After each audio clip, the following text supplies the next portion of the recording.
ছোটো মাছ রান্নার সবথেকে সহজ উপায় হলো হাতে মেখে রান্না করা। এটা যে আমার সহজ রান্না করা, খেতেও কিন্তু অনেক বেশি মজা।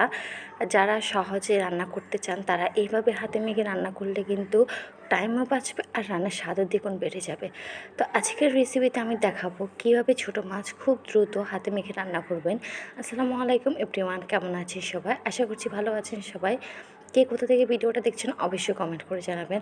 তো আজকে ভিডিওতে আমি দেখাবো মলা মাছ বা কাচকি মাছের চচ্চড়ি।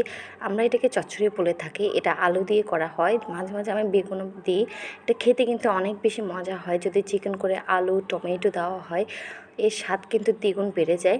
তো আমি মাছটাকে ভালো করে ধুয়ে পরিষ্কার করে নিয়েছিলাম। এরপর এর মধ্যে দিয়ে দিচ্ছি একটা ছোট সাইজের আলু কুচি, একদম চিকন চিকন করে কুচি করে নিয়েছি।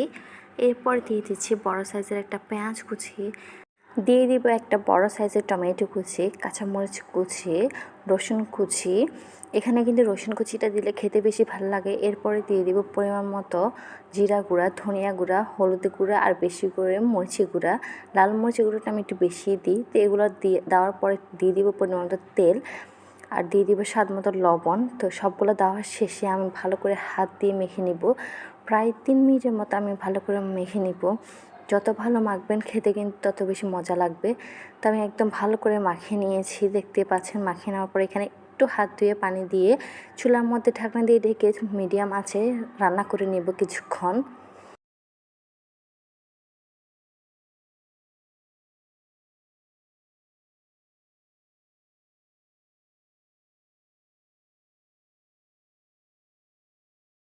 প্রায় 10 মিনিটের মতো রান্না করা হয়ে গেলে এর মধ্যে আমি একটু পানি দিয়ে আমি আবার কিছুক্ষণ রান্না করে নেব। আমি তো এখন কষিয়েছিলাম, সেজন্য এখানে একটু পানি দিচ্ছি রান্না করার জন্য। তো চুলা আঁচটাকে এবার বাড়িয়ে দিয়ে কিছুক্ষণ রান্না করে নেব।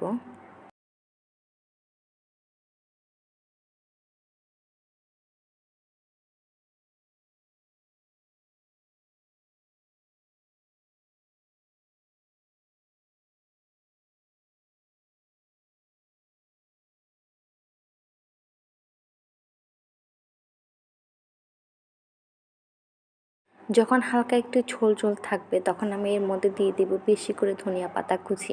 আমি কিন্তু একদম শুকনা শুকনা করবো না, হালকা একটু ঝোল ঝোল রাখবো। তো ধনে পাতা দেওয়ার পর 5 মিনিটের মতো আমি আবারও রান্না করে নিয়েছিলাম চুলা আঁচটাকে মিডিয়াম আঁচে করে। তারপর এটাকে নামিয়ে ফেলেছি। দেখেন, এটা দেখতে কিন্তু খুবই সুন্দর হয়েছে আর খেতে অনেক বেশি মজা হয়েছিল। এই যে গরম গরম ধোঁয়া উঠতেছে, গরম ভাতের সাথে খেলে কিন্তু বেশ ভালোই লাগে।